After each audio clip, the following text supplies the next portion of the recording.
Hello friends, स्वागत है आपका हमारे यूट्यूब चैनल जीके ट्रैकर पे। देखिए फ्रेंड्स, इस वीडियो के अंदर हम करंट अफेयर का एक बहुत ही इंपॉर्टेंट टॉपिक है इंडेक्स और सूचकांक, उसको हम यहाँ पर कवर करेंगे। और किसी भी इंडेक्स से रिलेटेड जितनी भी बातें एग्जाम में पूछी जा सकती हैं, चाहे वो भारत की रैंक हो, भारत की प्रीवियस रैंक हो, टॉप 3 देश हों या फिर अंतिम देश हो, उन सभी को हम यहाँ पर कवर करेंगे। तो चलिए इस वीडियो को स्टार्ट करते हैं। सबसे पहले जो हमारे पास इंडेक्स है और सबसे इम्पॉर्टेंट इंडेक्स है वो है लोकतंत्र सूचकांक 2021। देखिए, सबसे पहले जान लेते हैं इसको जारी कब किया गया। तो लोकतंत्र सूचकांक 2021 इसको जारी किया गया फरवरी 2021 में, ठीक है। और इसमें जो भारत की रैंक है वर्तमान में वो 53वीं है, जबकि पिछली बार जब ये रिपोर्ट आई थी तो भारत 51वें नंबर पे था, यानी कि पहले से थोड़ा सा खराब यहाँ पर रैंक भारत की हुई है, ठीक है। अगर हम टॉप 3 की बात करें तो नॉर्वे, आइसलैंड और स्वीडन यहाँ पर नंबर 1, 2, 3 पर आते हैं, यानी कि सबसे ज़्यादा लोकतांत्रिक देश अगर आपको एग्जाम में पूछ लिया जाए तो नॉर्वे होगा। और सबसे आखिर में आता है उत्तर कोरिया। तो ये आपको ध्यान रखना है कि सबसे ज़्यादा लोकतांत्रिक देश कौन है, अभी नॉर्वे है, और सबसे खराब कौन है, उत्तर कोरिया, ठीक है। अगला है हमारा भ्रष्टाचार अवधारणा सूचकांक 2021। इंग्लिश में अगर इसको बोलेंगे तो करप्शन परसेप्शन इंडेक्स 2021। इसको जो जारी किया गया है यह जनवरी 2021 में जारी किया गया, ठीक है। और इसमें जो भारत की रैंक है वो है 86, ठीक है। भारत की रैंक कितनी है, इसके अंदर 86वीं है, जबकि पिछली बार भारत की रैंक इसमें 80 नंबर पर भारत था, ठीक है। नंबर 1 की बात करें तो न्यूजीलैंड और डेनमार्क नंबर 1 पर हैं, फिनलैंड नंबर 2 पर है और सिंगापुर ये नंबर 3 पर है। यानी कि जितनी अच्छी आपकी रैंक होगी उतना आपके यहाँ पे भ्रष्टाचार कम होगा। तो भारत पिछली बार 80 पे था, इस बार 6 पायदान नीचे गिरकर कहाँ चला गया, 86 पे। और सबसे भ्रष्ट देश अगर पूछे जाएंगे तो सोमालिया और दक्षिणी सूडान ये क्या है, विश्व के सबसे भ्रष्ट देश आप इनको मान सकते हैं। और सबसे स्वस्थ देश कौन सा है जहाँ पर बिल्कुल भ्रष्टाचार नहीं है, डेनमार्क और न्यूजीलैंड, ठीक है।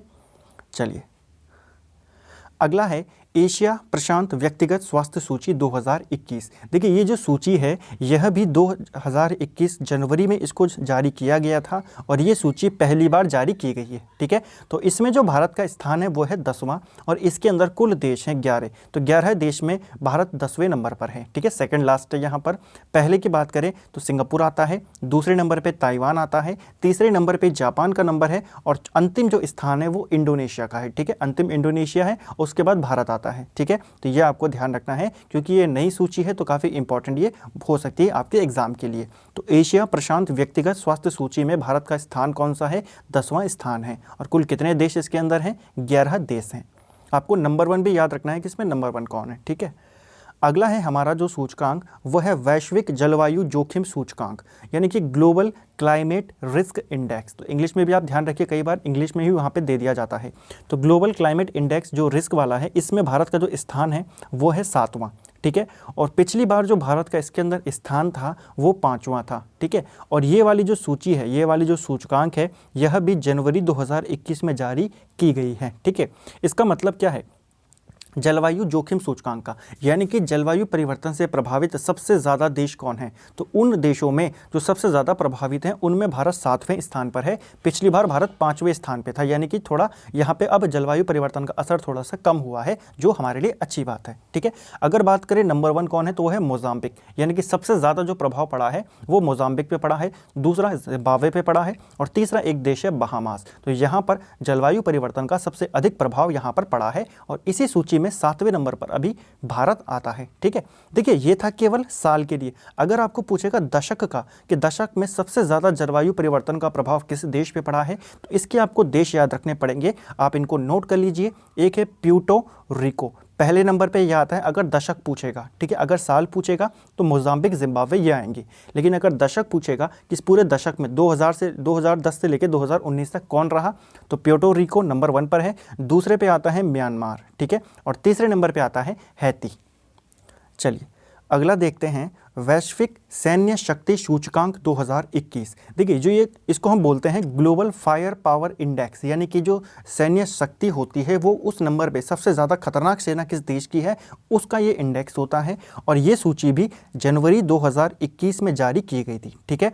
और इसमें जो भारत का स्थान है वो चौथा है। और पिछली बार जब ये सूची आई थी तो उसमें भी भारत का स्थान चौथा ही था, यानी कि भारत की जो पोजीशन है वो चेंज नहीं हुई है। पहले भी चौथे नंबर पर था, अभी भी चौथे नंबर पर है। अगर बात करें करें पहले नंबर पे कौन है, तो अमेरिका की सेना जो है सबसे शक्तिशाली है, दूसरे पे है रूस, तीसरे पे है चीन, और अगर पाकिस्तान की बात करें तो पाकिस्तान 10वें नंबर पर है अभी। ठीक है, तो ये आपको ध्यान रखना है।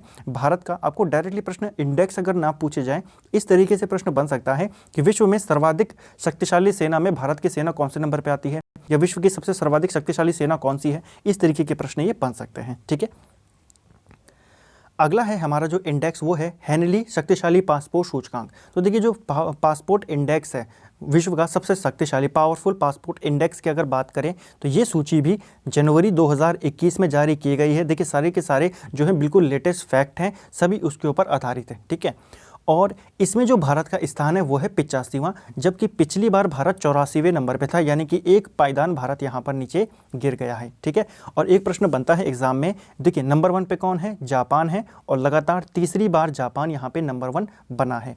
दूसरे पे है सिंगापुर, तीसरे पे आते हैं दक्षिण कोरिया और जर्मनी। देखिए शक्तिशाली पासपोर्ट सूचकांक का मतलब ये है कि जिस देश का नंबर सबसे ज़्यादा होगा, जैसे यहाँ पर जापान नंबर 1 पे है, यानी कि जापान के जो नागरिक होंगे जिनके पास जापान का पासपोर्ट होगा वो सर्वाधिक देशों में जा सकते हैं बिना किसी वीज़ा के। अभी जब लगभग 191 देशों में जापान पासपोर्ट, जिनके पास जापानी पासपोर्ट होगा वो 191 देशों में जा सकते हैं बिना किसी वीज़ा के। तो यही होता है शक्तिशाली पासपोर्ट सूचकांक। उसी सूची में भारत 85वें नंबर पे आता है। ठीक है, और सबसे अंतिम की बात करें तो अफगानिस्तान, ये आपको ध्यान रखना है। सबसे अंतिम पे कौन है, अफगानिस्तान है। अगला है मानव विकास सूचकांक। देखिए मानव विकास सूचकांक की बात करें तो इसको जो जारी किया गया था यह दिसंबर 2020 में जारी किया गया था। तो मानव विकास सूचकांक 2020 जो है इसमें भारत की रैंक है 131, जबकि पिछली बार जब ये रिपोर्ट आई थी तो भारत 129वें नंबर पे था। नंबर 1 पे नॉर्वे बना हुआ है, आइसलैंड नंबर 2 पर है, और जो स्विट्ज़रलैंड है ये नंबर 3 पर है। तो ये आपको ध्यान रखना है। मानव विकास सूचकांक में सबसे पहले पे कौन है, वो है नॉर्वे, दूसरे पे आइसलैंड, तीसरे पे स्विट्ज़रलैंड। भारत की बात करें तो भारत 131वें नंबर पर है, जबकि पिछली बार वो 129वें नंबर पे भारत यहाँ पर था। ठीक है, और एक और चीज़ आपको ध्यान रखनी है, अंतिम पायदान पे है नाइजर। तो मानव विकास सूचकांक में अंतिम पायदान पर एक अफ्रीकी देश है नाइजर 189, और इसको जारी कौन करता है, तो मानव विकास सूचकांक को यूएनडीपी। देखिए सारी रिपोर्ट आपको याद नहीं रखना है कि इसको कौन जारी करता है, जो महत्वपूर्ण है आपको केवल वो याद रखनी है इस रिपोर्ट को कौन जारी करता है, हर कोई याद नहीं रखनी है। जैसे यूएनडीपी है, यूनाइटेड नेशन डेवलपमेंट प्रोग्राम, तो ये काफ़ी इंपॉर्टेंट है और ये पूछा जाता है एग्जाम में, इसीलिए मैंने यहाँ पर ये बताया कि कौन जारी करता है, ये इसको जारी करता है। ठीक है, यूएनडीपी। अगला है जलवायु परिवर्तन प्रदर्शन सूचकांक, यानी कि क्लाइमेट चेंज परफॉर्मेंस इंडेक्स। इसकी बात करें तो यह इंडेक्स भी दिसंबर 2020 में इसको जारी किया गया था, और इसमें जो भारत की रैंक है वो है 10वें नंबर पर। ठीक है, पिछली बार भारत 9वें नंबर पे था, इस बार भारत एक कदम और आगे निकल गया, मतलब एक कदम और नीचे फिसल गया। ठीक है, ये आपको ध्यान में रखना है। इसका मतलब ये हो गया कि जलवायु परिवर्तन के लिए आप जो समझौते हुए हैं देशों के मध्य में, उसमें आप कितना अच्छा काम कर रहे हैं। तो भारत ने पिछली बार थोड़ा अच्छा काम किया तो 9वें नंबर पर था, इस बार भारत एक पायदान नीचे गिर के 10वें नंबर पर पहुँच गया है। ठीक है, अब देखिए इसमें जो जलवायु प्रदर्शन सूचकांक है, इसमें अगर हम टॉप की बात करें तो नंबर जो ऊपर के देश हैं टॉप में वो आता है स्वीडन, फिर है यूनाइटेड किंगडम, और फिर आता है डेनमार्क। ठीक है, तो ये आपको ध्यान रखना है। नंबर जो शुरुआत के देश हैं वो कौन है, मैं इसमें नंबर 1 क्यों नहीं बोल रहा हूँ, देखिए इसके अंदर क्या होता है, जलवायु परिवर्तन प्रदर्शन में जो पहली रैंक है, जो दूसरी रैंक है और जो तीसरी रैंक है, इनमें कोई भी देश नहीं है। ठीक है, क्योंकि जो समझौते उन्होंने करे थे, देशों ने आपस में करे थे, जैसे कई सारे क्लाइमेट जो समझौते होते हैं ना उनके अकॉर्डिंग, तो उनमें ये कहा गया था कि इस तरीके के काम करे जाएंगे। तो अभी तक किसी भी देश ने ऐसा इतना अच्छा काम नहीं करा कि उनको पहली या दूसरी या तीसरी रैंक दी जाए। ठीक है, तो इसके अंदर सूचकांक में स्वीडन चौथे नंबर पर है, यूनाइटेड किंगडम 5वें नंबर पर है, डेनमार्क 6ठे नंबर पर है, यानी कि रैंकिंग की चौथे नंबर से शुरू हुई है। तो आपको ध्यान रखना है सबसे आगे कौन है, स्वीडन है, और भारत 10वें नंबर पर है। ठीक है, और सबसे आखिर में है इसमें अमेरिका। अगला है वैश्विक आतंकवाद सूचकांक 2020, यानी कि आतंकवाद से सबसे ज़्यादा जो प्रभावित देश हैं उनकी यहाँ पे बात हो रही है। ठीक है, तो वैश्विक आतंकवाद सूचकांक की बात करें तो भारत 8वें नंबर पर है, पिछली बार भारत 7वें नंबर पे था। ठीक है, तो यानी कि भारत और ज़्यादा प्रभावित यहाँ पर हुआ है। जितनी आपकी कम रैंक होगी आप उतना यहाँ पर क्या होगा, जितना ज़्यादा आपकी रैंक होगी आप उतना ज़्यादा यहाँ पे प्रभावित होंगे। ठीक है, तो पिछली बार भारत की 8वीं रैंक थी इस बार, और पिछली बार भारत की 7वीं रैंक थी। ठीक है, ये आपको ध्यान रखना है कि जितनी ज़्यादा कम आपकी रैंक होगी, जितनी ज़्यादा आपकी रैंक होगी आप उतने कम प्रभावित होंगे यहाँ पे, ठीक है। तो भारत 8वें नंबर पे है, यानी कि पिछली बार से थोड़ा सा अच्छा यहाँ पर भारत के साथ हुआ है। अफगानिस्तान की बात करें तो अफगानिस्तान नंबर 1 पे है, ये सबसे ज़्यादा प्रभावित देश है। इराक नंबर 2 पर है, ये भी दूसरे नंबर पे है, और नाइजीरिया नंबर 3 पर है। इसी क्रम में चौथा, पाँचवां, छठवां, सातवां आएगा, और फिर 8वें नंबर पर भारत है, जबकि भारत पिछली बार 7वें नंबर पे था, ठीक है। अगर बात की जाए सबसे कम आतंकवाद से प्रभावित देश कौन है, तो देखिए इसके अंदर हम बात करें तो टोटल 163 देश लिए गए थे, ठीक है। 133वें नंबर पे आता है कतर, तो कतर आता है 133वें नंबर पे। फिर 134वें नंबर पे आता है उज्बेकिस्तान। ये क्या है, ये सबसे कम आतंकवाद से प्रभावित देश हैं, ये आता है 134वें नंबर पे उज्बेकिस्तान। फिर 135वें नंबर पे लगभग 29 देश आते हैं, ठीक है। तो ये आपको ध्यान रखना है, इसमें कोई आप पर्टिकुलर बता नहीं सकते हो, क्योंकि 135 के 35 पे पूरे के पूरे 29 देश आ जाते हैं बाकी के। तो बस आपको इतना ध्यान रखना है, सबसे ज़्यादा प्रभावित कौन है, अफगानिस्तान है और इराक है और फिर नाइजर है, ठीक है। थोड़ा सा कन्फ्यूज़न यहाँ पर हो गया कि अच्छी रैंक कौन सी है, ज़्यादा वाली कि कम वाली, तो आप इसको ध्यान रखिएगा, जितनी ज़्यादा रैंक होगी वो अच्छा होगा, ठीक है, इस वाले सूचकांक के लिए, ठीक है। जैसे कतर की रैंक मैंने आपको बताई 133 है, यानी कि कतर काफ़ी कम प्रभावित है आतंकवाद से, ठीक है। अगला है वैश्विक भुखमरी सूचकांक 2020। देखिए वैश्विक भुखमरी सूचकांक 2020 की बात करें तो भारत यहाँ पे 94वें नंबर पर है, ठीक है। और अगर बात करें इस इंडेक्स की, तो इस इंडेक्स को जारी किया गया था अक्टूबर 2020 में, ठीक है। तो अक्टूबर 2020 में इसको जारी किया गया और भारत 94वें नंबर पर है, जबकि पिछली बार भारत 102वें नंबर पे था, ठीक है। तो पिछली बार भारत की रैंक काफ़ी ज़्यादा खराब थी, लेकिन अब क्या है, थोड़ी सी यहाँ पे सुधार आ गया है, ठीक है। और अगर बात करें नंबर 1 की, तो बेलारूस, यहाँ पे भुखमरी काफ़ी कम है, कंट्रोल में है। बोस्निया और हर्जेगोविना ये एक देश है, इसके भी काफ़ी कंट्रोल में है। और नंबर 3 पर आता है ब्राज़ील। आखिर की बात करें तो सबसे अंत में आता है चाड एक देश है और ये 107वें नंबर पर है, ठीक है। और भारत कौन से नंबर पर है, ये है 94वें नंबर पर। इसको आपको इंग्लिश में भी पूछा जा सकता है, तो ग्लोबल हंगर इंडेक्स इसको बोला जाता है, ठीक है, ग्लोबल हंगर इंडेक्स, ठीक है। तो भारत 94 पर है, पिछली बार 102 पे था, तो यहाँ पे सुधार भारत की इसमें हुआ है। अगला है मानव पूंजी सूचकांक। तो मानव पूंजी सूचकांक की बात करें, जिसको हम इंग्लिश में बोलते हैं ह्यूमन कैपिटल इंडेक्स, इसको जो जारी किया गया था, इसको सितंबर 2020 में जारी किया गया था। इंपॉर्टेंट है क्योंकि देखिए जो ये ऐसे वाले इंडेक्स है ना, सितंबर, अक्टूबर, नवंबर, यही ज़्यादातर पेपर में पूछे जाते हैं। तो सितंबर 2020 में इस इंडेक्स को जारी किया गया। इसमें भारत की जो रैंक है वो 116 है, जबकि पिछली बार भारत इस सूची में 115वें नंबर पर था, ठीक है। तो ये आपको ध्यान रखना है, भारत पिछली बार से थोड़ा सा नीचे यहाँ पर खिसक गया है। नंबर 1 की बात करें तो सिंगापुर है, नंबर 2 पे हांगकांग है और नंबर 3 पे जापान है मानव पूंजी सूचकांक में, ठीक है। और सबसे आखिर में आता है सेंट्रल अफ्रीकन रिपब्लिकन, ये एक अफ्रीकी देश है और ये वहाँ पे आता है 174वें नंबर पे, ठीक है। अगला है अंतर्राष्ट्रीय स्मार्ट सिटी सूचकांक, ठीक है। तो अंतर्राष्ट्रीय स्मार्ट सिटी सूचकांक की अगर हम बात करें या इंडेक्स की बात करें, तो इसको भी सितंबर 2020 में जारी किया गया था और इसके अंदर पिछली बार हैदराबाद शामिल था। नंबर 1 जो भारत का शहर था, इसके अंदर क्या होता है कि जो विश्व के शहर होंगे ना, स्मार्ट शहर सिटीज़, उनको इसमें शामिल किया जाता है। तो भारत से पिछली बार इसमें हैदराबाद टॉप में था। हैदराबाद पिछली बार 67वें नंबर पे था, लेकिन अब भी हैदराबाद ही सबसे आगे है। लेकिन अब हैदराबाद की जो रैंकिंग है वो वर्ल्ड में 85 हो गई है, तो ये आपको ध्यान रखना है। अन्य जो शहर भारत के सूची के अंदर हैं उनमें दिल्ली आता है जो 86वें नंबर पर है और मुंबई आता है जो 93वें नंबर पर है, ठीक है। तो टॉप 100 में भारत के ये 3 शहर हैं। पिछली बार भी हैदराबाद था, लेकिन हैदराबाद पिछली बार 67वें नंबर पे था। वर्तमान में भारत जो हैदराबाद है वो 85वें नंबर पर है। दिल्ली 86 है, मुंबई 93 है। अगर सबसे इसमें स्मार्ट सिटी में नंबर 1 शहर की बात करें तो जो सिंगापुर सिटी है, दूसरे पे हेलसिंकी है और तीसरे पे आता है ज्यूरिख। तो ये आते हैं 1, 2, 3 में, ठीक है। अगला है ग्लोबल इकोनॉमिक फ्रीडम इंडेक्स। देखिए ग्लोबल इकोनॉमिक फ्रीडम इंडेक्स यानी कि किसी देश के अंदर कोई भी बिजनेस करने के लिए कितना अच्छा वातावरण है उसकी यहाँ पर बात हो रही है, ग्लोबल इकोनॉमिक फ्रीडम इंडेक्स की। तो भारत की जो रैंकिंग है ये है 105वीं, ठीक है। इस इंडेक्स को भी सितंबर 2020 में जारी किया गया था और इसमें भारत की रैंक है 105, जबकि पिछली बार भारत की रैंक 79 थी, यानी कि काफ़ी ज़्यादा भारत की रैंक यहाँ पर गिर गई है, ठीक है। 26 पायदान भारत नीचे खिसक गया है। तो आपको ध्यान रखना है क्योंकि काफ़ी ज़्यादा यहाँ पे नीचे गिरा है, तो पेपर में पूछा जा सकता है। हालांकि इस टाइप के प्रश्न पेपर में नहीं आते जहाँ पे ज़्यादा नुकसान होता है, ठीक है, सरकार का।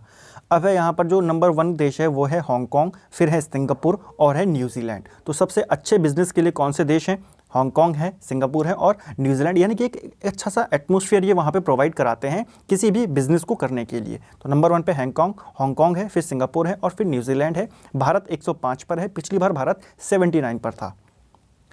अगला है वैश्विक नवाचार सूचकांक, जिसको हम बोलते हैं ग्लोबल इनोवेशन इंडेक्स। ठीक है, तो ग्लोबल इनोवेशन इंडेक्स काफ़ी इंपॉर्टेंट है, 2020 जारी किया गया था। इसको जारी किया गया था सितंबर 2020 में, इसको भी सितंबर 2020 में जारी किया गया और इसमें जो भारत की रैंक थी वो थी 48वीं, जबकि पिछली बार भारत 52वें नंबर पे था, यानी कि इस पे सुधार हुआ है। और इस इंडेक्स में अगर सुधार हुआ है तो इसके मोस्ट ज़्यादा इंपॉर्टेंट चांसेस हैं, बहुत ज़्यादा चांसेस हैं कि एग्जाम में पूछा जाएगा। ठीक है, तो ग्लोबल इनोवेशन इंडेक्स में भारत 52वें नंबर पे था पिछली बार और अब की बार भारत 48वें नंबर पर है।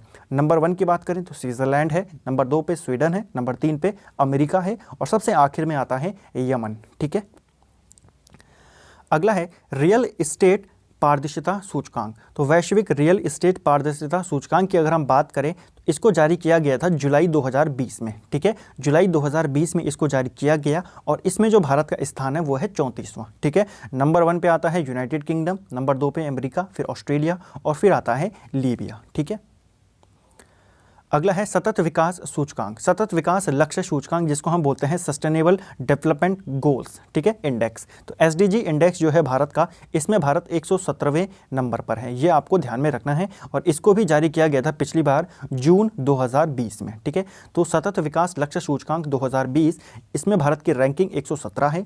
इसमें नंबर 1 पे स्वीडन है, नंबर 2 पे डेनमार्क है, नंबर 3 पे फिनलैंड है और सबसे आखिर में आता है 166वें नंबर पे सेंट्रल अफ्रीकन रिपब्लिकन। ठीक है, देखिए फ्रेंड्स, अभी ये जो इंडेक्स हैं, जैसे ये मैंने आपको बताया कि ये जून 2020 में जारी किया गया था, तो लेटेस्ट यही है। अगर एग्जाम में आता है अभी 2-4 महीने में, जब तक नई वाली सूची नहीं आ जाती है तो तब तक आपको यही वाला आंकड़ा याद रखना पड़ेगा। ठीक है,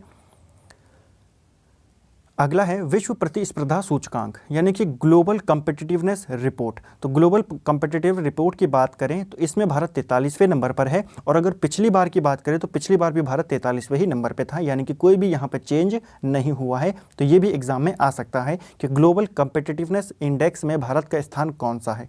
ठीक है, तो और नंबर 1 की बात करें तो सिंगापुर नंबर 1 पे है, डेनमार्क नंबर 2 पर है, स्विट्जरलैंड यहाँ पे नंबर 3 पर है और सबसे आखिर में आता है वेनेजुएला। ठीक है, अगला है वैश्विक शांति सूचकांक। तो वैश्विक शांति सूचकांक की बात करें तो इसको कब जारी किया गया था यह आपने बताना है। तो वैश्विक शांति सूचकांक को भी 2020 जून में ही इसको जारी किया गया था और इसमें भारत की जो रैंक है वो है 139। ठीक है, जबकि पिछली बार भारत 141वें नंबर पे था, लेकिन अब भारत 2 पायदान क्या हुआ है, इसमें सुधार हुआ है और 139 पे भारत पहुंच गया है शांति सूचकांक में। ठीक है, नंबर 1 की बात करें तो सबसे शांत देश विश्व का कौन सा है, तो वहाँ है आइसलैंड। ठीक है, और सबसे जो खराब शांति वाला देश है वो है अफगानिस्तान। तो ये आप इनको देख सकते हैं, पहले पे है आइसलैंड, फिर न्यूजीलैंड, फिर पुर्तगाल, ये नंबर 3 देश हैं। सबसे आखिर में आता है अफगानिस्तान। ठीक है, और एक और चीज़ आपको यहाँ पे इंपॉर्टेंट है वो ध्यान में रखनी है कि जो आइसलैंड है 2008 से नंबर 1 पर बना हुआ है। ठीक है, 2008 से कंटिन्यूस ये नंबर 1 पर बना हुआ है, तो इसको भी आपको ध्यान रखना है। दुनिया का सबसे शांत देश, दुनिया का सबसे अशांत देश, कौन, दोनों यहाँ पर हमने पढ़ लिए। भारत के रैंक में भी थोड़ा सा यहाँ पे सुधार हुआ है, तो ये पेपर में पूछा जा सकता है। अंतिम है आज का हमारा विश्व प्रेस सूचकांक। तो वर्ल्ड प्रेस फ्रीडम इंडेक्स की अगर हम बात करें तो इसकी जो जारी किया गया था, इसको अप्रैल 2020 में इसको जारी किया गया और इसमें भारत की जो रैंक है वो 142 है, जबकि पिछली बार भारत 140वें नंबर पे था वर्ल्ड प्रेस सूचकांक में। ठीक है, नंबर 1 की बात करें तो नॉर्वे नंबर 1 है, फिनलैंड नंबर 2 है और डेनमार्क नंबर 3 पे यहाँ पर स्थित है। ठीक है फ्रेंड्स, तो फ्रेंड्स ये थे हमारे जो इंपॉर्टेंट इंडेक्सेस हैं वहाँ हमने यहाँ पर देखे। उम्मीद करता हूँ आपको वीडियो अच्छा लगा होगा। वीडियो पसंद आता है वीडियो को लाइक करें, ज़्यादा से ज़्यादा अपने दोस्तों के साथ शेयर करें, तो अपने दोस्तों को चैनल के साथ जोड़ें और वीडियो को आप उनको बताएं कि यहाँ पर ये अच्छा सा हमने यहाँ पे समझाया है। ठीक है, तो उम्मीद करता हूँ वीडियो पसंद आया होगा, आप लाइक ज़रूर करेंगे, शेयर ज़रूर करेंगे। Thank you friends.